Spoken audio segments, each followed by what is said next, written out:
మహాపరిశుద్ధుడా, ప్రేమగల మా తండ్రి, కృపగల మా యేసయ్య, మీ పరిశుద్ధ నామములు ఎక్కలేని స్తోత్రాలు.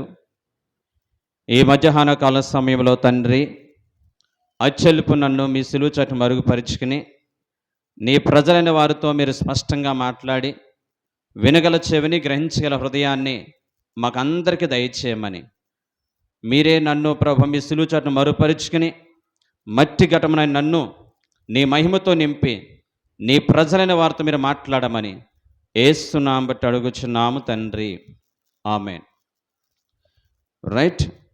పరిశుద్ధమైన బైబిల్ గ్రంథంలో నుంచి యెషయా గ్రంథము 32వ అధ్యాయము 13వ వచనాన్ని ఒకసారి చదువుకుందాం. యెషయా గ్రంథము 32వ అధ్యాయము 13వ వచనాన్ని మనం చదువుకుందాం.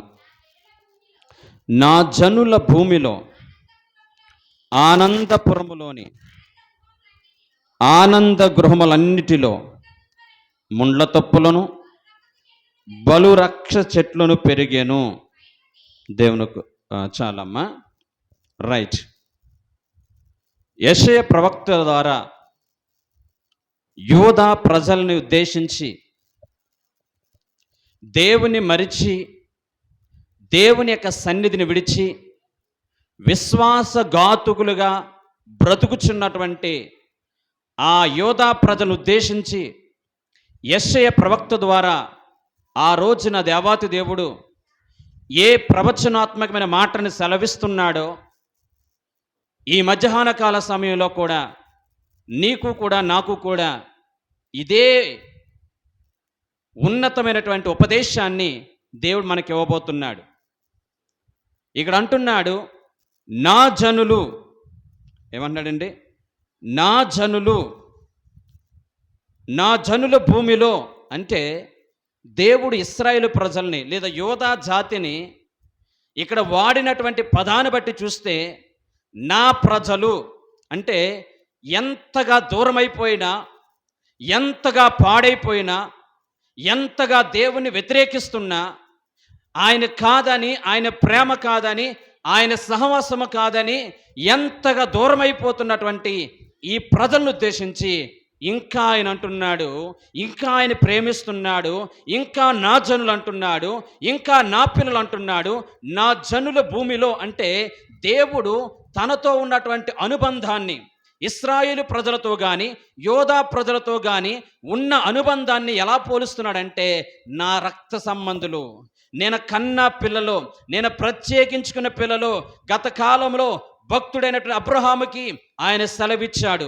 ఆదికాండము 12వ అధ్యాయంలో మనం చూసినట్లయితే 7వ వచనం అంటాడు కదండి. ఆదికాండము 12వ అధ్యాయము 7వ వచనంలో భక్తుడైనటువంటి అబ్రహాముతో ఏ వాగ్దానం చేశాడో చూడండి. యెహోవా అబ్రహామునికి ప్రత్యక్షమై నీ సంతానమునకును ఈ దేశం ఇచ్చేదనని చెప్పగా అతడు దేవునికి స్తోత్ర, హల్లెలూయా. దేవుడైన యెహోవా అబ్రహాముకి ప్రత్యక్షమై ఈ యొక్క భూభాగాన్ని నీ యొక్క సంతానానికి కానుకగా ఇస్తానని దేవుడు వాగ్దానం చేస్తాడు. వాగ్దానం చేసిన దేవుడు నమ్మదగిన వాడు. తన బిడ్డలైనటువంటి అబ్రహాము సంతతి అంతటి కూడా ఈ భూభాగాన్ని ఇచ్చాడు. అది పాలు తేనె ప్రవహించే దేశము, ఉన్నతమైనటువంటి సారవంతమైనటువంటి స్థలము. అలాంటి సారవంతమైన స్థలము ఈ రోజున ఎలా మారిపోయిందంటే అన్నీ కూడా బలు రెక్కస చెట్లు. చూడండి ఏమన్నదో అక్కడ, తొప్పులు, ముళ్ళ తొప్పులు పెరిగిపోయినాయి. దానికంటే ముందు అంటున్నాడు కదండి, నా ఆనందపురములోని ఆనంద గృహములన్నీ ముండ్ల తొప్పులతోనూ బలురెక్స చెట్లతోనూ నిండిపోయెను. అంటే ఈ రోజున మనందరం ఒక విషయాన్ని గుర్తుపెట్టుకోవాలి. ఏమని గుర్తుపెట్టుకోవాలంటే, ఇక్కడ మనందరము కూడా గృహము అంటే గృహము చూడండి, చాలామంది ఇల్లు కొని గృహానికి ఒక ప్రత్యేకమైనటువంటి వ్యత్యాసం ఉంది. ఇల్లు అన్న గృహం అన్న ఒకటి కాదు. ఇల్లు అంటే ఇలా సిమెంట్తోనూ ఇటుకలతోనూ లేకపోతే రేకులతో కట్టుకున్నటువంటి దానిని, అంటే మనం ఉండడానికి ఉన్నటువంటి ఆ స్థలాన్ని, ఆ ప్రాంతాన్ని ఇల్లు అంటారు. మనుషుల జ్ఞానం చేత కట్టబడినటువంటి ఇల్లు ఇది. అయితే గృహము అనే దానికి మాత్రం ఇల్లు కాదు. గృహానికి ఇచ్చినటువంటి డెఫినేషన్ ఏంటంటే, అది భావోద్రేకాలని వ్యక్తపరిచేటువంటి స్థలం. రెండోది, నీకు నాకు కూడా భరోసా కలిగినటువంటి, ఇది క్షేమకరమైనటువంటి స్థలము అనుకునేటువంటి అంతేకాకుండా ఆ స్థలములో మనం ప్రేమించిన వారు ఉండేది అర్థం. అంటే ఒక భార్య భర్త, పిల్లలు, తల్లిదండ్రులు, అన్నదమ్ములు అందరూ కలిసి వారి యొక్క ఎమోషనల్, వారు కలిగి ఉన్న భావోద్రేకాలని, అనురాగాలని, ప్రేమ బంధాలని, భరోసా, మా నాన్నగారిని చూస్తే నాకు భరోసా, మా అమ్మను చూస్తే నాకు ప్రేమ అనేటట్లుగా మన యొక్క ఎమోషనల్ని, మనం కలిగి ఉన్నటువంటి యొక్క ప్రేమ అనురాగాలని పంచేటువంటి స్థలాన్ని, అది చెట్టు కింద అయినా, మనం రేకుల షెడ్ అయినా, బంగ్లా అయినా, అపార్ట్మెంట్ అయినా, ఏదైనా కానీ కలిసి ప్రేమానురాగాలు పంచుకునేటువంటి ఆ ప్రాంతాన్ని గృహం అంటారు. కాబట్టి మనమందరము కూడా గృహములో అనగా దేవుని యొక్క అనురాగాలతో జీవించేటువంటి, ఆనందపురముగా ఉన్నటువంటి, ప్రేమానురాగాలతో ఉండేటువంటి, నిత్యము కూడా ధర్మశాస్త్రం అనుసరించి సంతోషంగా పాలు తేనెలు ప్రవహించే దేశంలో సుఖ సౌఖ్యంగా ఉండవలసిన ఇశ్రాయేలు ప్రజలు ఇప్పుడు ఏమైపోయారంటే, ఆ యొక్క ఇల్లులో లేదా ఆ గృహములో ఏమొచ్చినాయంటే బలు రక్కస చెట్లు పెరిగిపోయినాయి, ముళ్ళ తప్పలు పెరిగిపోయినాయి. ఈ రోజున ఆధ్యాత్మికంగా మనం చూసినట్లయితే, దేవుడు నిన్ను నన్ను ఏర్పరచుకుని ఆ ప్రేమతో, ఆప్యాయతలతో, అనురాగాలతో నిజముగా చక్కగా సాగుతున్నటువంటి నీ యొక్క గృహ వ్యవస్థ, నీ కుటుంబ వ్యవస్థలో ఈ రోజున భయంకరమైనటువంటి ఈ యొక్క ముళ్ళ తొప్పులు, బలు రెక్కస చెట్లు పెరిగిపోవడానికి ప్రధాన కారణం ఏంటి?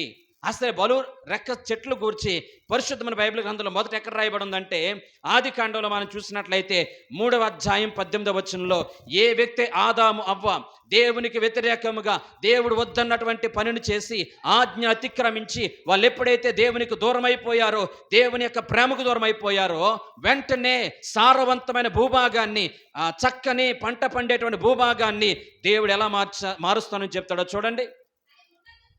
అది ముండ్ల తుప్పలను, గచ్చ పొదలను మీకు మొలపించను. రైట్, దేవుని స్తోత్రం, హల్లెలూయా.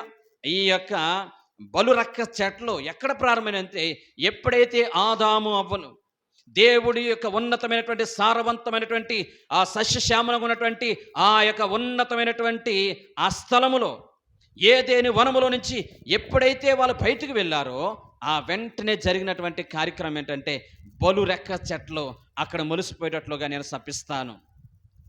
నీవు దేవుని మాటని వినకుండా, దేవుని ఆజ్ఞని పాటించకుండా ఎప్పుడైతే గనక మనము ఈ ప్రాంతాల్లో, లేకపోతే మన జీవితాలలో దేవునికి వ్యతిరేకంగా మన యొక్క యాత్రని కొనసాగిస్తామో, అప్పుడు మన జీవితాలలో, మన కుటుంబ వ్యవస్థల్లో, మన యొక్క గృహ వ్యవస్థల్లో భయంకరమైనటువంటి ముళ్ళ తప్పులు, లేదంటే గనక ఈ యొక్క ముండ్ల చెట్లు, బలురెక్క చెట్లు పెరుగుతాయి అని చెప్పి ఆదాముకి ఆ రోజున దేవుడు ఏ రకమైనటువంటి ఆ యొక్క మాటని సెలవిచ్చాడో, ఈ రోజునే కూడా ఆనంద గృహాలకు ఉన్నటువంటి మన కుటుంబాలలో, సంతోషంగా ఉండవలసిన మన కుటుంబాలలో ఈ రోజున దేవుని నమ్ముకుంటున్నాం, చర్చికి వస్తున్నాం, ప్రార్థన చేస్తున్నాం, కానుకలు ఇస్తున్నాం, ఎన్నెన్నో చేస్తున్నాం. అయినప్పటికీ కూడా ఈ రోజున మన యొక్క కుటుంబ గృహ వ్యవస్థల్లో బలురెక్క చెట్లు ఉండడానికి ప్రధాన కారణము మనం చేసినటువంటి ఆ అతిక్రమాలు కావచ్చు, దేవుని ఆజ్ఞని తిరస్కరించడం కావచ్చు, దేవుని మాటని వినకపోవడం వల్ల కావచ్చు, దేవుని యొక్క ప్రేమని అర్థం చేసుకోలేనప్పుడు, దేవుడే స్వయంగా మనల్ని చేయి విడిచిపెట్టేసినప్పుడు, ఆ ప్రేమ గల కుటుంబము, సంతోషం గల కుటుంబము, ఆనందంగా ఉండే కుటుంబము, ప్రేమానురాగాలు చక్కగా వెల్లువెత్తేటువంటి అదే కుటుంబంలో ఈ రోజున భయంకరంగా ఒకరినొకరు ద్వేషించుకోవడం, ఒకరినొకరు అర్థం చేసుకోకపోవడం, ఒకరి వేళ ఒకరు భయంకరంగా కక్షలు, క్రోధాలు రావడానికి ప్రధాన కారణము వాక్యం చెప్తుంది, దేవుని యొక్క ఆజ్ఞని అతిక్రమించడం. ఈ రోజున ఆదాము అవ్వ ఆజ్ఞని అతిక్రమించారు. పచ్చదనంతో తోలనాడేటువంటి ఆ ఉన్నతమైన ఏదైనా తోటల్లో ఆ ఏదైనా తోట నుంచి బయటకు వెళ్ళిపోయిన తర్వాత ఆ ప్రాంతం అంతా కూడా శపించబడినది. ఈ రోజున నిజమే, ఎంతమందో మనకు అంటారు, ఎందుకో తెలియదు, మా గృహం చాలా ఆనందంగా ఉండేది, భార్యాభర్తలు చాలా సంతోషంగా ఉండేవాళ్ళం, ఉన్న దాంట్లోనే చాలా సంతోషంగా బ్రతికేవాళ్ళం, మాకు ఆస్తిపాస్తులు లేకపోయినా, అంతస్తులు లేకపోయినా, పొలాలు లేకపోయినా, లేకపోయినా, సరైనటువంటి స్థితి లేకపోయినా, ఆ గుడిసె కింద ఉన్నా కానీ చక్కని ప్రేమతో ఉండేవాళ్ళం, ఆప్యాయతలతో ఉండేవాళ్ళం, ఒకరంటే ఒకరు ఎనలేనటువంటి అనుబంధాలతో ఉండేవాళ్ళం. ఎందుకో తెలియదు, ఆనంద గృహం ఉండే మా కుటుంబం ఈ రోజున కక్షలకు నిలయమైపోయింది. సంతోషంగా జీవించవలసిన ఈ కుటుంబము భయంకరంగా ఒకరినొకరు ద్వేషించుకునేటువంటి పరిస్థితి రావడానికి ఇక్కడ చెప్తున్నాడు యేసయ్య, ఆనందపురములో అనగా సంతోషం ఉండేటువంటి ఆ స్థలములో, ఆనందంతో జీవించేటువంటి ఆ స్థలములో ఇప్పుడు ఏమొస్తున్నాయంటే ముళ్ళ తొప్పలు వచ్చేస్తున్నాయి. ఈ రోజున మన కుటుంబాలలో, మన యొక్క జీవితాలలో ఆనందం అనేది పొందుకోపోవడానికి, ఎందుకంటే ప్రభునందు ఆనందించండి, మరలా చెప్తున్నాను, ప్రభునందు ఆనందించండి, మీ సంతోషము పరిపూర్ణమైనట్లుగా మీరు ఆనందించనని వాక్యం చెప్తుంది. మనమందరము కూడా ఎప్పుడు ఆనందంగా ఉండాలి. ఆనందం అంటే మనకు అన్నీ కలిసి వచ్చినప్పుడే కాదు. ఆనందం అంటే గనక మనకన్నీ అనుకున్నవి జరిగిపోయినప్పుడు కాదు. శ్రమల్లో కూడా ఆనందించేటువంటి ఉన్నతమైనటువంటి అనుభవంలోకి మనం రావాలి. కష్టాల్లో కూడా దేవుని బట్టి ఆనందించేటట్లుగా ఉండాలి. ఆ జైల్లో భయంకరమైన శ్రమల్లో కూడా అలా ప్రభునందు ఆనందించారు, పాటలు పాడారు, స్తుతించారు. ఎలా సాధ్యమైందంటే ఈ విధముగా మనం అందరము కూడా దేవుని ఆజ్ఞను అనుసరించి నడిచినట్లయితే నిజమైనటువంటి ఆనందాన్ని మన కుటుంబాల్లో పొందుకోగలుగుతాం. కాబట్టి కొన్ని విషయాలు, ఎందుకు మనిషి తన జీవితంలో ఆనందాన్ని కోల్పోతున్నాడు. ఫస్ట్ మనం చూసినట్లయితే గనక మన దినచర్యలో మనమందరము కూడా ఆనందాన్ని కోల్పోవడానికి ప్రధాన కారణము మనము మందిరాన్ని ప్రేమించకపోవడం. రెండోది, ప్రార్థనాపూర్వకముగా దేవుని సన్నిధికి వెళ్ళకపోవడం, దేవుని సన్నిధిని ప్రేమించకపోవడం, ఒకవేళ సన్నిధికి వచ్చినా కానీ ప్రార్థనాపూర్వకంగా దేవుని సన్నిధికి రాకపోవడం వల్ల దేవుడు నీ హృదయంలో ఎంత ఉన్నతమైన ఆనందాన్ని నింపాడో ఆ విషయాన్ని ఈ రోజున గ్రహించలేకపోతున్నాం. నీకు ఎలాంటి కష్టాలే జ్ఞాపకం వస్తున్నాయి, ఇబ్బందులు జ్ఞాపకం వస్తున్నాయి, ప్రభునందు శ్రమల్లో కూడా ఆనందించాలనేటువంటి అనుభవంలోనికి మనం రాలేకపోతున్నాం. రెండవదిగా మనం చూసినట్లయితే ఎందుకు మన కుటుంబాల్లో ఆనందాన్ని కోల్పోతున్నామంటే పరిష్కారం కానటువంటి కుటుంబ సమస్యలు. భార్యాభర్తల మధ్య చెలరేగినటువంటి ఆ కుటుంబ సమస్య నీ యొక్క కుటుంబంలోని ఆనందాన్ని దొంగిలించేస్తుంది. తల్లిదండ్రుల మధ్య వచ్చినటువంటి ఆ సమస్య ఈ రోజున ఆనందాన్ని హరించి వేస్తుంది. అత్తాకోడల మధ్య వచ్చిన సమస్య ఈ రోజున కుటుంబాల ఆనందాన్ని హరించి వేస్తుంది. ఈ రోజున ఒకరిని అర్థం చేసుకునే పరిస్థితి, అందరము కూడా ప్రభు సన్నిధికి వస్తాం, ప్రభు సన్నిధిలో ప్రార్థన చేస్తాం, కానీ పరిష్కరించడానికి అనుకూలంగా లేనటువంటి సమస్యలు ఈ రోజున మన కుటుంబంలో ఆనందాన్ని తీసుకుపోతున్నాయి.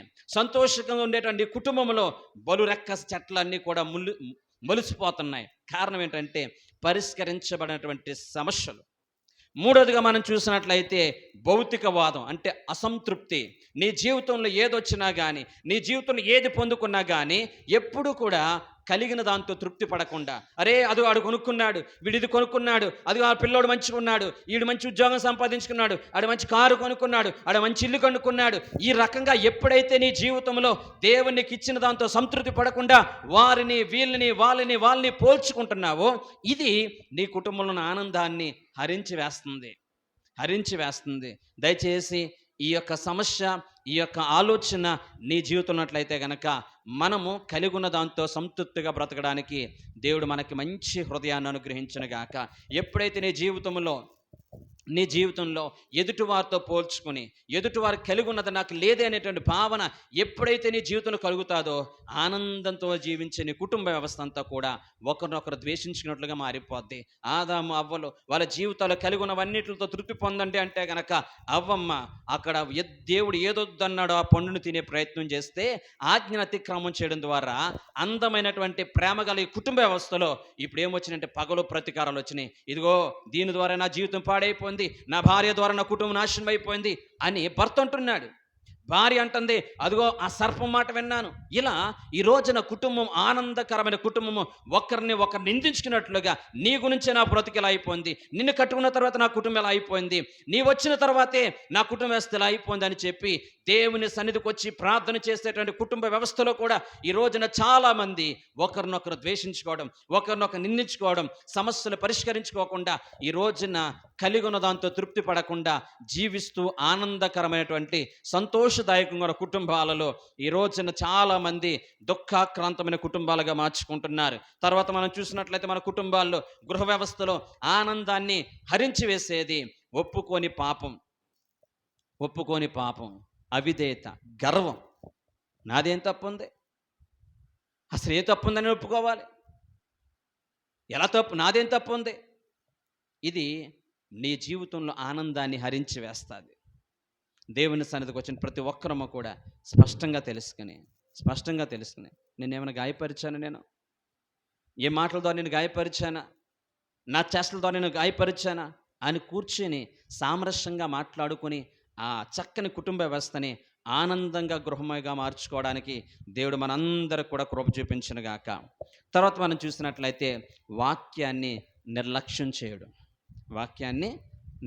ఒక వ్యక్తి, దేవుని సన్నిధికి వచ్చిన ఒక వ్యక్తి, దేవుని వాక్యం ఏం చెప్తుంది, నా జీవితానికి ఆ వాక్యం ఎంతవరకు అన్వయించగలుగుతున్నాను, ఆ వాక్యాన్ని నా జీవితం నెరవేరుస్తున్నానా, ఆ వాక్య ప్రకారం బ్రతకడానికి నేను ఇష్టపడుతున్నానా అని చెప్పి ఏ విశ్వాస అయితే గనక ప్రభు సన్నిధిలోకి వచ్చి వాక్యానికి విధేయులవుతారో, వాక్యానుసారంగా జీవించడానికి ఇష్టపడతారో, వాక్యం మన జీవితాల్లో క్రియ జరిపించాలనుకుంటారో ఆ కుటుంబం అంతా కూడా ఆనందకరమైన కుటుంబంగా ఉండడానికి దేవుడు కృప చూపిస్తాడు. ఈ రోజున ఒకప్పుడు ప్రార్థన అంటే చాలామంది పిల్లలందరూ కూడా చక్కగా కూర్చుని, భార్య భర్త పిల్లలు కూర్చుని ఒక వచనం చదువుకొని, ఒక పాట పాడుకొని, ఒక చక్కని ప్రార్థన చేసుకుని ఆనంద గృహాలుగా ఉండే. ఈ రోజున టెక్నాలజీ డెవలప్ అయిన తర్వాత, ప్రతి ఒక్కరి చేతిలోకి ఒక్కొక్కరికి ఒక ఫోన్ వచ్చిన తర్వాత ప్రార్థన టైంలో వాక్యము చదవలసిన టైంలో ఒక్కొక్కడు ఒక ఫోన్ పట్టుకునే భోజనం చేస్తున్నారు, ఫోన్ పట్టుకునే చర్చికి వస్తున్నారు, ఫోన్ పట్టుకునే ఇళ్లల్లో మాట్లాడుకుంటున్నా. ఈ రకమైనటువంటి అనుబంధాలను ఏర్పరచుకోకుండా దేవుని వాక్యాన్ని నిర్లక్ష్యం చేయడం వల్ల మన కుటుంబాల్లో ఆనందాన్ని హరించి వేస్తుంది.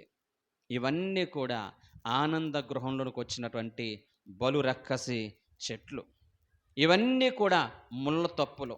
ఈ ముళ్ళ తప్పులన్నిటిని కూడా మనం తొలగించుకుంటేనే మరలా ఆనందాన్ని తిరిగి సంపాదించగలుగుతాం. అయితే జ్ఞాని అయినటువంటి సొలొమోను గారు తన జీవితంలో నిజమైన ఆనందాన్ని ఎలా పొందుకోగలుగుతామని చెప్పి ఆయన కొన్ని ప్రయత్నాలు చేశాడు. ప్రసంగి గ్రంథము 2వ అధ్యాయము 4 నుంచి 10 వరకు మనం చూసినట్లయితే, ప్రసంగి గ్రంథము జ్ఞాని అయిన సొలొమోను గారు రాసినటువంటి గ్రంథము 2వ అధ్యాయము 4 నుంచి 10 వచనాలు మనం చూసినట్లయితే,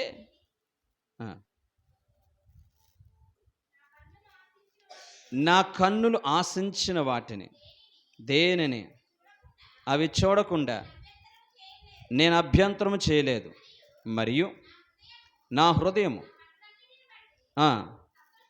సంతోషింపగా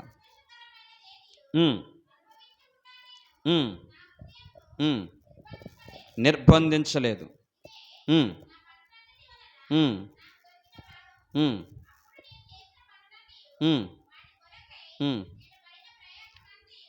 ప్రయాసమంతయు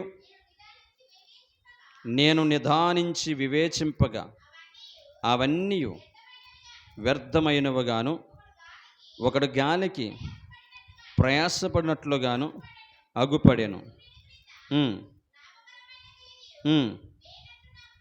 దేవునికి స్తోత్ర, హల్లెలూయా. జ్ఞానైన సొలొమోను అంటున్నాడు, అసలే ఆనందం అనేది ఎలా పొందుకోగలుగుతాం? ఒక టెస్ట్ చేద్దాం, ప్రపంచానికి ఒక సందేశం ఇద్దాం అని చెప్పి తన కళ్ళు ఆశించినవన్నీ కూడా అనుభవించాడు. తినాలన్న తిండి తిన్నాడు, కట్టుకోవాలన్నటువంటి ఆ యొక్క రాజభవనాలు కట్టుకున్నాడు. తన జీవితంలో తన నోరుని కానీ తన జీవితంలో ఆశించిన ప్రతి దాన్ని కూడా అనుభవించాలి అనేటువంటి ఒక దృక్పథంతో ఆనందం కొరకు, సంతోషం కొరకు, దీని ద్వారా నిజమైన ఆనందం ఉందేమో, దీని ద్వారా నిజమైన సంతోషం ఉందేమో అని చెప్పి తన కళ్ళు ఆశించిన ప్రతి దాన్ని కూడా అతడు అనుభవించి చివరికి అతడిచ్చినటువంటి ఒక కంక్లూజన్, అతడిచ్చినటువంటి ఒక ముగింపు ఏంటంటే, అవన్నీ కూడా నా జీవితం వ్యర్థమే, నా జీవితం అనుభవించినవన్నీ కూడా, నేను ప్రయాసపడినవన్నీ కూడా వ్యర్థమే. ఈరోజు నా జీవితంలో నిజమైన సంతోషాన్ని, నిజమైన ఆనందాన్ని, నిజమైనటువంటి నెమ్మదిని నా జీవితంలో దేని ద్వారా, ఈ భూలోకంలో దేని ద్వారా నేను పొందుకోలేకపోయాను అని చెప్పి జ్ఞాని అయిన సొలొమోను వాపోయాడు. జ్ఞానైన సొలొమోను వాపోయాడు. ఈ రోజున డబ్బును బట్టి నీకు ఆనందమా? డబ్బున్న వాళ్ళందరూ ఆనందంగా ఉన్నారు అనుకోలేం. ఆస్తిపాస్తులు బట్టి ఆనందమా? ఆస్తిపాస్తులు ఉన్న వాళ్ళందరూ ఆనందంగా ఉన్నారని చెప్పలేం. నువ్వు కలిగి ఉన్న ఉద్యోగాన్ని బట్టి ఆనందమా? నువ్వు కలిగి ఉన్న వ్యాపారాన్ని బట్టి ఆనందమా? నువ్వు కలిగి ఉన్న కుటుంబ వ్యవస్థను బట్టి ఆనందమా? ఏది నీ జీవితం నిజమైన ఆనందం ఇస్తుంది? నేను చెప్తున్నా, దేవునితో నీకున్నటువంటి ఉన్నతమైనటువంటి అనుబంధమే, దేవునితో నీకున్నటువంటి ఉన్నతమైన అనుబంధమే నీ జీవితాల్లో నిజమైనటువంటి ఆనందాన్ని, సంతోషాన్ని ఇస్తాదనే సంగతిని ప్రతి ఒక్కరము కూడా గుర్తుపెట్టుకోవాలని ప్రభుపేట తెలియజేస్తున్నాను. చూడండి, బిల్లీ గ్రహం గారు ఒక వ్యక్తి అన్నాడు, ఈ ప్రపంచంలో నిజమైన ఆనందం ఇచ్చేది ఏంటని అడిగితే బిల్లీ గ్రహం గారు ఒక జవాబు చెప్పారు. యాకోబు రాసిన పత్రిక 1వ అధ్యాయము 12వ వచనం, 2వ వచనం. యాకోబు రాసిన పత్రిక 1వ అధ్యాయం 2వ వచనం. నా సహోదరులారా, విశ్వాసమునకు కలుగు పరీక్ష ఓర్పును పుట్టించునని ఎరిగి పడినప్పుడు, నానా విధములైన శోధనలో పడినప్పుడు అది మహానందమని ఎంచుకొనడి. మీరు సంపూర్ణను అనునాగులను. దేవునికి స్తోత్ర, హల్లెలూయా. శ్రమలో ఆనందించండి. యేసుప్రభు వారు కూడా ఒక విలువైన మాట చెప్పారు. చూడండి, మత్తయి శుభవార్త 5వ అధ్యాయం 12వ వచనంలో కూడా ఒక మాట అన్నారు. చూడండి, మత్తయి శుభవార్త 5వ అధ్యాయం 12వ వచనం. సంతోషించి ఆనందించండి, పరలోకమందు మీ ఫలము అధికమగును. దేవునికి స్తోత్ర, హల్లెలూయా. సంతోషించి, దానికంటే ముందు ఏమన్నా కొన్ని శ్రమల గురించి రాయబడి ఉంటారు. సంతోషించి ఆనందించండి. దేంట్లో? శ్రమల్లో. మీ ఫలము ఈ లోకంలో అనుభవించకపోయినా పరలోకంలో అధికమవుతుంది అని చెప్పి యేసుప్రభు వారు కూడా ఉన్నతమైనటువంటి సందేశాన్ని ఇవ్వడం అనేది జరుగుతూ ఉంటుంది. దయచేసి ఈ రోజున మన జీవితాల్లో బలురెక్క చెట్లలో పెరగడానికి, ఆనందకరమైన కుటుంబ వ్యవస్థలో అనేక అనర్థాలు దారితీయడానికి ప్రధాన కారణము మనం అనుకుంటున్నాం ఈ లోకంలో ఏదో సంతోషం ఉందని. మనం అనుకుంటున్నాం ఈ లోక వస్తు వాహనాలను బట్టి నిజమైన సంతోషం ఉందని. మనం అనుకుంటున్నాం ఆస్తిపాస్తులు బట్టి సంతోషం ఉందని. ఇది కాదు అని చెప్పి జ్ఞాని అయిన సొలొమోను, యేసు ప్రభు వారు, బిల్లీ గ్రాహం గారు, వీళ్ళందరూ కూడా సమాజానికి ఇచ్చిన సందేశము వ్యర్థము, వ్యర్థము, వ్యర్థము. దేవునిలో ఉన్న ఆనందము, దేవునిలో ఉన్న సంతోషము, దేవునితో అనుబంధము మన యొక్క కుటుంబ వ్యవస్థ. ఎందుకంటే దేవునితో చక్కని అనుబంధం కలిగి ఉంటే ఆటోమేటిక్ కుటుంబంతో చక్కని అనుబంధం కలిగి ఉంటాం. దేవునితో కనుక అనుబంధం అనేది మిస్ అయిపోతే కుటుంబంతో కూడా అనుబంధాన్ని మిస్ అయిపోతూ ఉంటాం. ఈ యొక్క విషయాన్ని ఎవరము కూడా మర్చిపోవద్దు. రెండవదిగా చూడండి, 2వ దినవృత్తాంతాల గ్రంథము 28వ అధ్యాయము 13వ వచనం. 2వ దినవృత్తాంతాల గ్రంథము 28వ అధ్యాయం 13వ వచనం.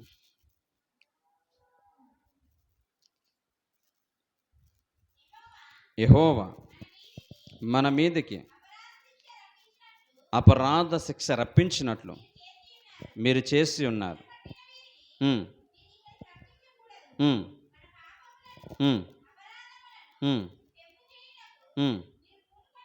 దేవునికి స్తోత్రాలు. మనలో పాపములను, అపరాధములను పెంచి పోషించడానికి పూనుకున్నారు.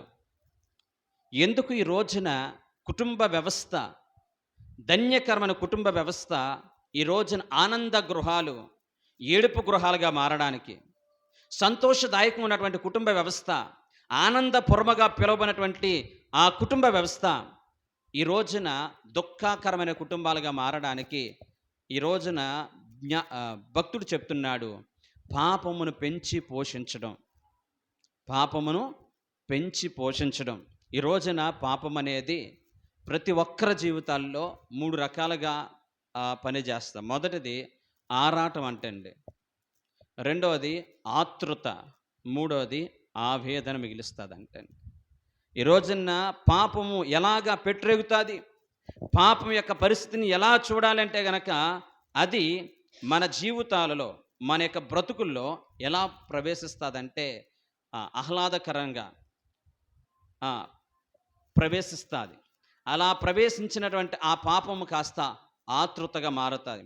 ఆతృతగా మారినటువంటి ఆ యొక్క భయంకరమైనటువంటి పాపం చివరికి ఆవేదన మిగులుస్తుంది. ఎవరి జీవితాల్లో అయినా చూడండి, పాపం అనేది ఏ భక్తుడి జీవితంలో అయినా చూడండి, ఏ మనిషి జీవితంలో అయినా చూడండి, నిజముగా పాపం యొక్క ముగింపు అనేది ఆవేదన, పాపం యొక్క ముగింపు అనేది ఆక్రందన, పాపం యొక్క ముగింపు అనేది కన్నీటితో చివరికి ప్రాణాలు కోల్పోయేటువంటి పరిస్థితి. ఈ రోజున మీడియాలో చూడండి, ఈ రోజున టీవీలో చూడండి, ఈ రోజున ఎక్కడైనా వార్తలో చూడండి, పాపం యొక్క ముగింపు అనేది చివరికి నరకం, పాపం యొక్క ముగింపు అనేది చివరికి భయంకరమైనటువంటి ఏడుపు అనే విషయాన్ని గుర్తుపెట్టుకోండి. ఎన్ని కుటుంబాల్లో ఈ రోజున అతి చిన్న వయసులోనే పిల్లలు తల్లిదండ్రులు కోల్పోయిన పరిస్థితి, తండ్రులు చనిపోతున్న పరిస్థితి, తల్లులను చంపేస్తున్న పరిస్థితి, భర్త భార్యని చంపేసే పరిస్థితి, భార్య భర్తను చంపేసేటువంటి పరిస్థితి. ఇవన్నీ కూడా దేనికి ముగింపు అంటే పాపం అనేది ప్రవేశించి అది పెంచి పోషించి పెద్దదైన తర్వాత చివరికి అది మరణానికి లేదా కన్నీటికి దారి తీస్తూ ఉంటుంది. ఒక రోజున చూడండి, యెషయా గ్రంథము 17వ అధ్యాయం 10వ వచనం కూడా చూడండి. యెషయా గ్రంథము 17వ అధ్యాయం 10వ వచనం.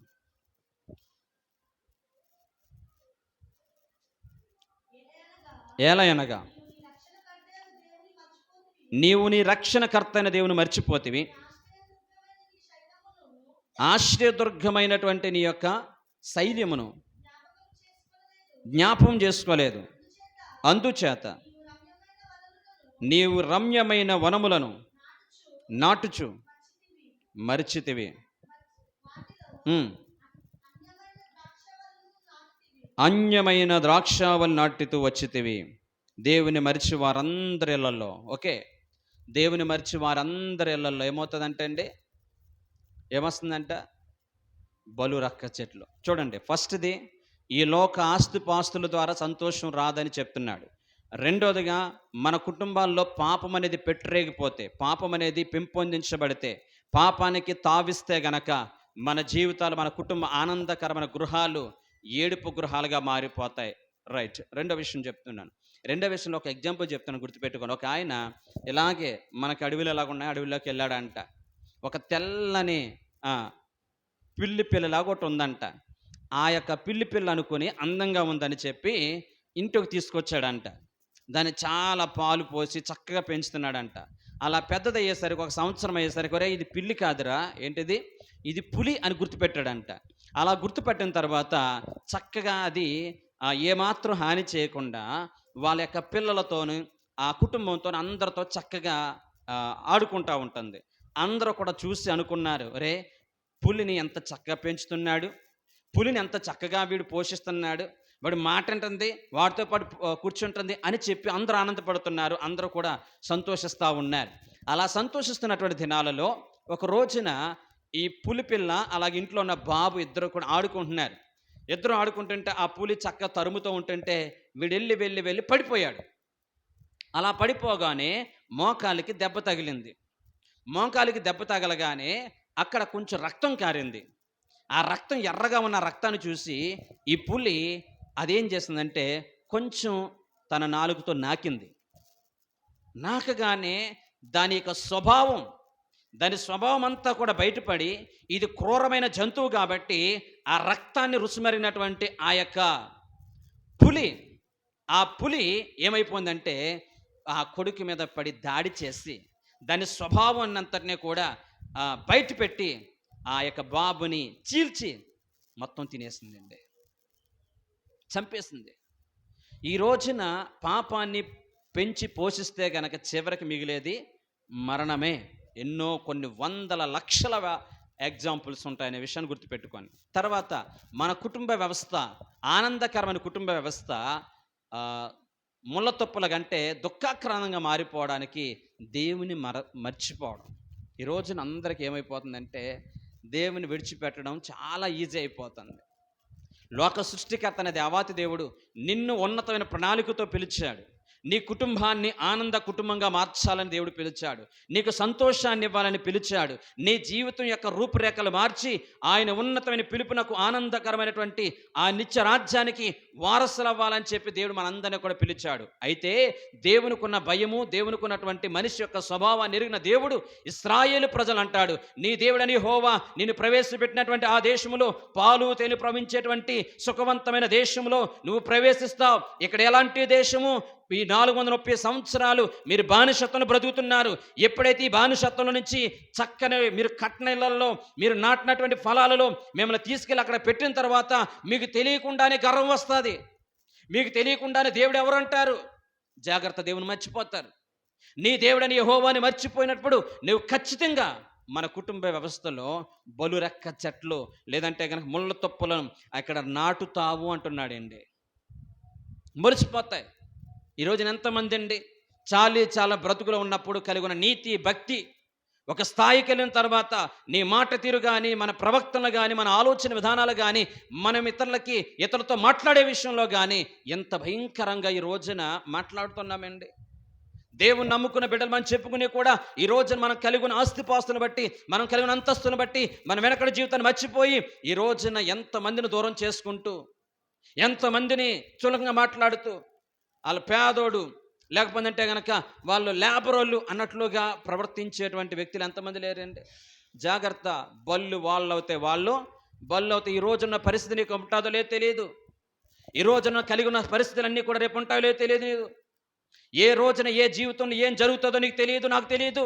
దయచేసి ఎప్పుడూ కూడా మన జీవితాల్లో దేవుని మరిచి బ్రతికేటట్లుగా ఉండొద్దు. టైం లేదండి ప్రార్థన రావడానికి, ప్రార్థన చేసే టైం లేదండి, అంత బిజీ. దయచేసి అలా అనేవారుగా మనం ఉండొద్దు. నీ దేవుడిని యెహోవాని మరిచితే గనక ఈ రోజున మన జీవితాలు ఒక్కసారి గుర్తుపెట్టుకోండి. నిత్యము దేవుణ్ణి ఆరాధిస్తూ చాలా బ్రతుకులు ఉన్నప్పుడు ఆనందము. ఈ రోజు నీ కుటుంబంలో అన్ని వసతులు వచ్చిన తర్వాత, బంగ్లాలు ఇచ్చిన తర్వాత, మంచి అపార్ట్మెంట్లో నువ్వు నివసిస్తున్నావు కానీ నీ కుటుంబంలో శాంతి లేదు. 10,000 సంపాదించి నేను ఈ రోజున ₹1,00,000 సంపాదించేటట్టుగా ప్రభు చేశాడు. అయినా నీ కుటుంబంలో ఆనందం లేదు. నీ ఆనందకరమైన కుటుంబం అంతా కూడా ఈ రోజున బలురెక్క చెట్లు మొలిసిపోయి భయంకరమైనటువంటి దుఃఖాక్రాంతమైన కుటుంబం మార్చుకోవడానికి బహుశా దేవుని మర్చిపోయావేమో, ప్రార్థన మర్చిపోయావేమో, టైం లేదంటున్నామేమో, వాక్యం టైం లేదంటున్నామో, దేవునికి సమయం ఇచ్చే టైం లేదంటున్నామేమో. దయచేసి నీతో నాతో ప్రభు మాట్లాడుతున్నాడు. ప్రతి ఒక్కరము కూడా ఈ ఉదయకాల సమయంలో ఆలోచించుకుందాం. నా కుటుంబము ఆనందకరమైన నా కుటుంబము ఈ రోజున అయిపోవడానికి నేను దేవుని మర్చిపోయాను.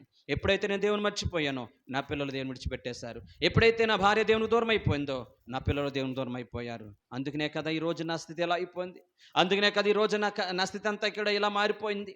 అందుకనే కదా ఈ రోజున ఇంత వస్తున్నా, ఇంత ఆస్తులున్నా కానీ ఆనందంగా బ్రతకలేకపోతున్నాను. ఎంతకాలమైంది నేను నవ్వి, ఎంతకాలమైంది నేను సంతోషంగా మాట్లాడి పైకి మనుషులు కనపడాలని చెప్పి నేను మాట్లాడుతున్నట్లుగా, నేను నవ్వుతున్నట్లుగా ఉంటున్నాను. కానీ నా గుండె లోతులున్న బాధ, నా గుండె లోతులున్న ఆవేదన ఎవరికి చెప్పుకోవాలి?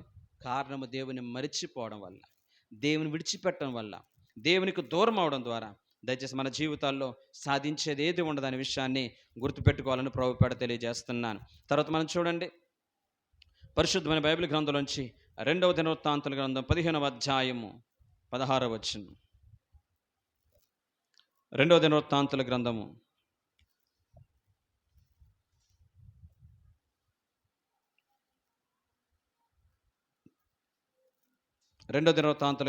15వ అధ్యాయం 16వ వచనం. మరియు తన తల్లి అయిన మయాక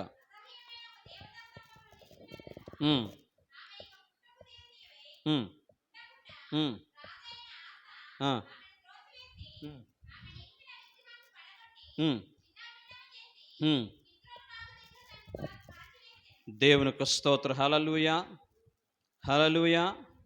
అలాగే న్యాయాధిపతుల గ్రంథము 6వ అధ్యాయము 25వ వచనం కూడా చదవండి. న్యాయాధిపతుల గ్రంథము 6వ అధ్యాయం, దీనికి సంబంధించిన వాక్యం 6వ అధ్యాయం 25వ వచనం.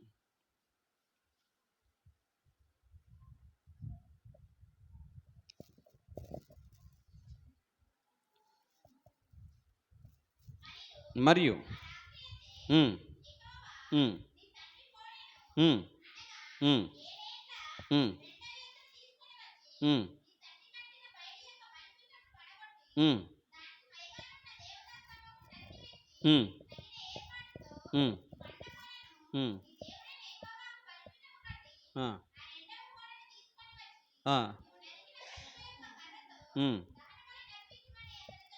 రైట్. ఈ రెండు యొక్క వాక్య భాగాలు మనం చూసినట్లయితే ఈ రోజున అపవిత్రమైనది ఏదైనా మన యొక్క కుటుంబంలో ఉంటే, అపవిత్రమైన దేన్నైనా మన యొక్క హృదయంలో కానీ ఇంట్లో దాచుకుంటే మనము ఆనందపురాన్ని, ఆనందకరమైన గృహాన్ని దుఃఖాక్రాంతంగా మార్చుకుంటాం. చూడండి, ఇక్కడ ఆస గురించి రాయబడి ఉంది.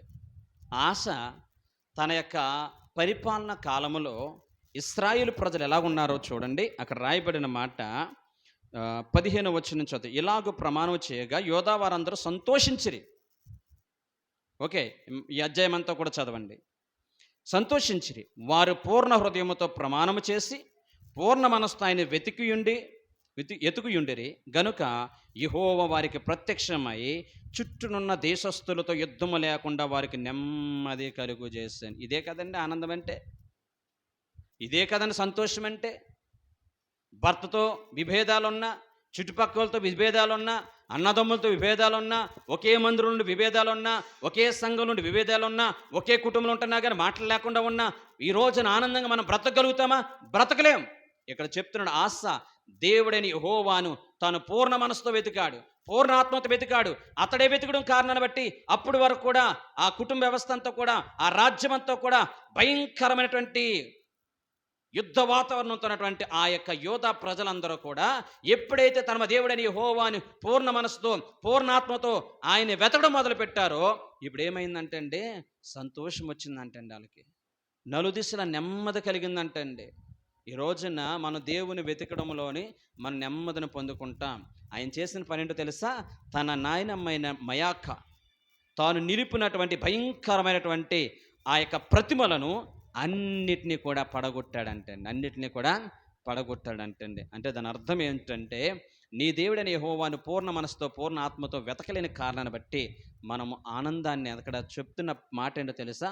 ప్రజలందరూ కూడా ప్రమాణాలు చేసిన తర్వాత సంతోషించి, యోధావారందరూ సంతోషించారు. ఎంతకాలమైందో వాళ్ళు సంతోషించి, ఎంతకాలమైందో ఆనందించి. నిజరక్షకుడైనటువంటి దేవుని విడిచిపి పరుగులు పెడుతున్నటువంటి ఆ ప్రజల్లో నిజమైన సంతోషం లేదు. ఎప్పుడైతే తమ దేవుడిని యెహోవాను రాజు వెతకడం మొదలుపెట్టాడో ప్రజలందరూ దేవుని వెతకడం మొదలుపెట్టారు. అప్పుడు వాళ్ళ జీవితాల్లో నిజమైన సంతోషం వచ్చింది. న్యాయాధిపతుల గ్రంథంలో కూడా గిద్యోను తండ్రి నిలిపినటువంటి భయంకరమైన ప్రతిమలన్నింటినీ కూడా పడదోశాడు. నెమ్మతో విజయశాలిగా మార్చబడ్డాడు. అతడు ఇశ్రాయేలు ప్రజలకి, లేదంటే యోధా ప్రజలందరికీ కూడా నెమ్మదిని కలుగు చేస్తాడు. ఈ రోజున మన కుటుంబంలో మన ఇళ్లలో మనం దాచుకున్నటువంటి ఈ రోజున అపవిత్రమైనది, ఉండకూడనిది మనం దాచుకున్నట్లయితే, మన హృదయంలో దాచుకున్నట్లయితే, మన సెల్ ఫోన్లో దాచుకున్నట్లయితే ఈ రోజున సమాధానం కోల్పోతాం. భార్యకు తెలియకుండా భర్త సీక్రెట్ కోడ్లు పెట్టుకొని, భర్తకు తెలియకుండా భార్య సీక్రెట్ కోడ్లు పెట్టుకొని ఏదో తెలియని దాచుకునే ప్రయత్నం చేస్తే ఆ కుటుంబంలో సమాధానం అనేది లేకుండా పోతుందనే విషయాన్ని గమనించండి. మరొక మాట, 2వ రాజుల గ్రంథం 4వ అధ్యాయము 31వ వచనం.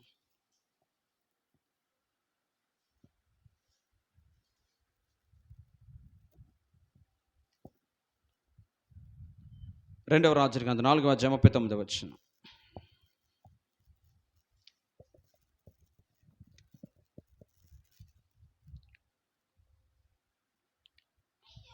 అయితే ఒకడు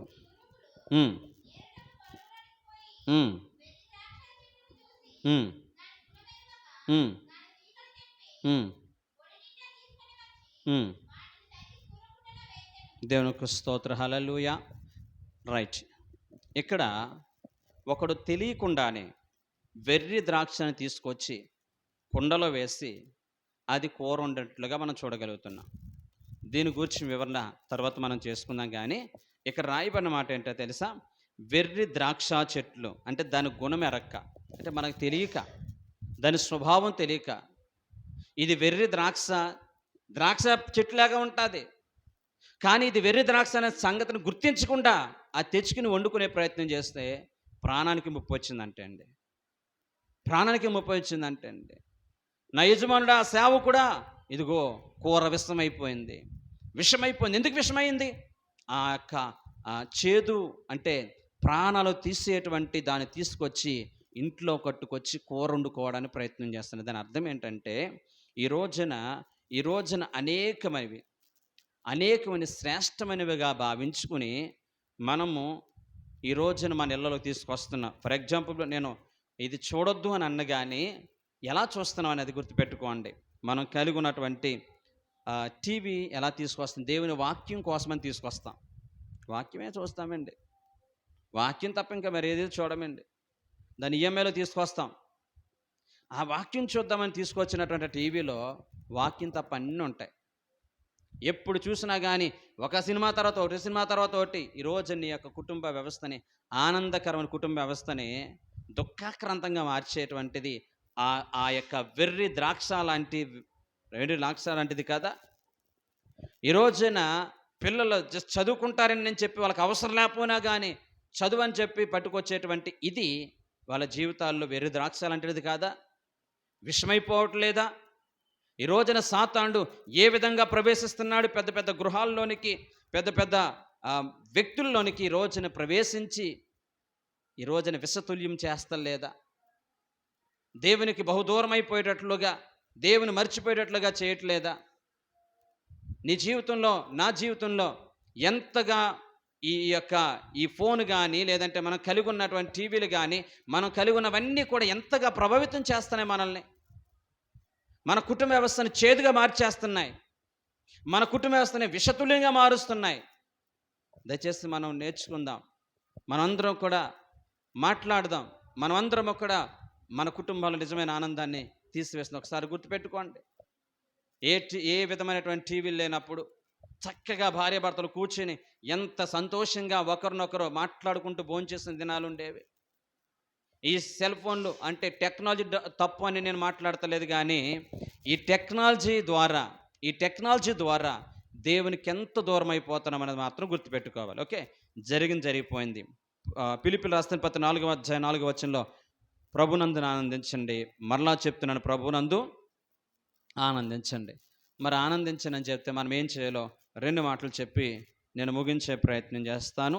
ఆనందాన్ని ఎలా పునరుద్ధరించుకోవాలి?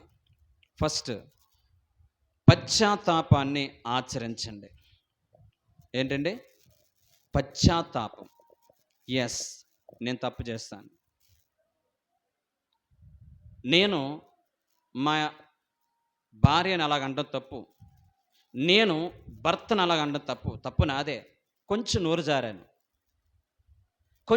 జారాను అని చెప్పి ఎప్పుడైతే మనకి లోపల పశ్చాత్తాపం అనేది ప్రారంభమవుతుందో అప్పుడు కోల్పోయిన ఆనందాన్ని తిరిగి పునరుద్ధరింపజేసుకోవచ్చు. ఈగోలకు వెళ్లకుండా, మనం నేనేంటి వాళ్ళకి చెప్పేది అనుకోకుండా చిన్నగా ఉన్నప్పుడే కొంచెం ఒక మెట్టు దిగి మనము ఒకరినొకరు క్షమించుకున్నప్పుడు తిరిగి ఆనందాన్ని మనము పొందుకోగలుగుతాం. తప్పులు అనేవి స్వేచ్ఛగా ఒప్పుకునేవారుగా మనం ఉన్నప్పుడు తిరిగి ఆనందాన్ని పొందుకోగలుగుతాం. రెండోది, కృతజ్ఞత అంటే గ్రాటిట్యూడ్ నేచర్. ఈ రోజున మనిషికి ఏముంటలేదంటే కృతజ్ఞతాభావం అనేది ఉండలేదు. ఎవరైనా మనకు హెల్ప్ చేశారనుకోండి, కుటుంబంలో మనకి ఎవరైనా హెల్ప్ చేశారనుకోండి, ఈ రోజున కుటుంబంలో చాలామంది కృతజ్ఞతాభావం అనేది ఉండలేదు. నేను ఎంత కష్టపడి పెంచానురా, ఈ స్థితికి రావడానికి ఎంత ఖర్చు పెట్టానురా, ఈ స్థితికి రావడానికి నేను ఎన్ని రాత్రులు నిద్రలేని రాత్రులు లుటీలు చేశానురా అంటే, నువ్వు అక్కడ పెంచావా, నువ్వు అక్కడ కన్నావా, నువ్వు కన్నావు, వాడు కంటున్నారు అన్నట్లుగా ఉంటున్నారు. తల్లిదండ్రుల పట్ల కృతజ్ఞత భావం లేకపోతే ఆ కుటుంబంలో ఆనందం ఉంటుందండి. దయచేసి మనకి కృతజ్ఞత మీద దృష్టి పెట్టేవారు ఉండాలి. దేవుని విషయంలో అయినా, తల్లిదండ్రుల విషయంలో అయినా, నీకు దేవుడు ఈ స్థాయికి రావడానికి నీ ఒక్కడ వల్ల కాదు, నేను ఈ స్థితికి రావడానికి నా ఒక్కడ కష్టం అనుకోవడం తప్పు. ఎంతోమంది ఎన్నో రకాలుగా వారు చేసినటువంటి త్యాగాలను బట్టి, వారు చేసినటువంటి మేలును బట్టి, వాళ్ళు ఇచ్చినటువంటి అవకాశాలను బట్టి, వాళ్ళు ఇచ్చినటువంటి ఆ చక్కని చేయూతను బట్టి ఈ స్థాయికి వచ్చాం. అప్పుడు కనపడ్డ ప్రతి ఒక్కరు కృతజ్ఞతాభావం అనేది కలిగి ఉండడానికి ప్రయత్నం చేయాలి. మూడవదిగా మనం చూసినట్లయితే మన జీవితాలలో ఎప్పుడు కూడా ప్రశాంతతకి ఎక్కువ ప్రాధాన్యత ఇవ్వాలి. దేనికంటే ప్రశాంతమైన సమయానికి. ఎప్పుడు చూసినా కలవరాలు, ఎప్పుడు చూసినా కానీ టెన్షన్స్, ఎప్పుడు చూసినా కానీ మన జీవితాల్లో ప్రశాంతత లేనటువంటి స్థలాలు ఉండకూడదు. చక్కగా మన పిల్లల్ని తీసుకుని ఒక దేవుని మందిరానికి రావడం, చక్కని పార్కులకు వెళ్ళడం, చక్కగా అనుబంధాలని కూర్చొని మాట్లాడుకోవడం, ఇవన్నీ కూడా ప్రశాంతతకి. విశ్రాంతి దినాన్ని ఎందుకు దేవుడు పెట్టాడు? ప్రశాంతంగా దేవుణ్ణి ఆరాధించడానికి. దేవుని మందిరానికి వచ్చిన మన ప్రశాంతత ఉండదు. ఎప్పుడు ముగించేస్తారు వెళ్ళిపోదాం అన్నటువంటి ఈ యొక్క స్థితిలో మనం ఉంటున్నాం కాబట్టి ప్రార్థన వాక్య పఠనం మీద నిదానించలేకపోతున్నాం. ఏముంటుంది మనకి? ఏముంటుంది చెప్పండి? డ్యూటీ టైం అయిపోతుంది అనిపిస్తుంది, అవునా కదా? ప్రశాంతంగా ఉండాలి దేవుని సన్నిధిలో. ప్రశాంతంగా ఉంటే గనక మన జీవితాలలో మనము కోల్పోయిన ఆనందాన్ని పొందగలుగుతాం. అటువంటి కృప పరిశుద్ధాత్ముడు మనందరికీ దయచేయను గాక. ఆమేన్. ప్రార్థన చేసుకుందాం. మమ్మల్ని ప్రేమించిన మా ప్రియ పరలోకపు తండ్రి, ఆనంద గృహాలు నిజమే వాక్యం ద్వారా మాట్లాడినట్లుగా ఒకప్పుడు మా కుటుంబాలు నిజమైన ఆనందాలు ఉండేవి. ఎక్కడ కూడా కక్షలు, క్రోధాలు, మత్సరాలు ఉండేవి కాదు. ఒకరినొకరు మాట అనుకున్న వెంటనే సరి చేసుకుంటూ ముందుకు సాగిపోయింది. ఇప్పుడు అలా ఉండలేదు నాయన. చిన్న చిన్న విషయాలకి కుటుంబ వ్యవస్థని భయంకరమైనటువంటి ప్రభు నరకంగా మార్చుకుంటున్నావు తండ్రి. ద్వేషాలు తండ్రి, ఒకరినొకరు అర్థం చేసుకోలేకపోవడం, అయ్యా నా తండ్రి సంపాదన తండ్రి, అంతేకాకుండా అయ్యా నా తండ్రి అది లేదు ఇది లేదనేటువంటి అసంతృప్తి, ఈ రకంగా ఉన్న కారణాన్ని బట్టి ఆనందకరమైన గృహాలు తండ్రి, అయా భయంకరమైనటువంటి ప్రభా బలురెక్కస చెట్లు మొలిసిపోయినాయి తండ్రి, అయా ముళ్ళ తుప్పలు మొలిసిపోయినాయి తండ్రి. కారణాలు ఏంటో మాకు తెలియజేస్తాం. మా జీవితాలు లోపల నుండి సరిదిద్దుకోవడానికి మాకు కృప చూపించమని యేసు నామమున బట్టి అడుగుచున్నాం తండ్రి.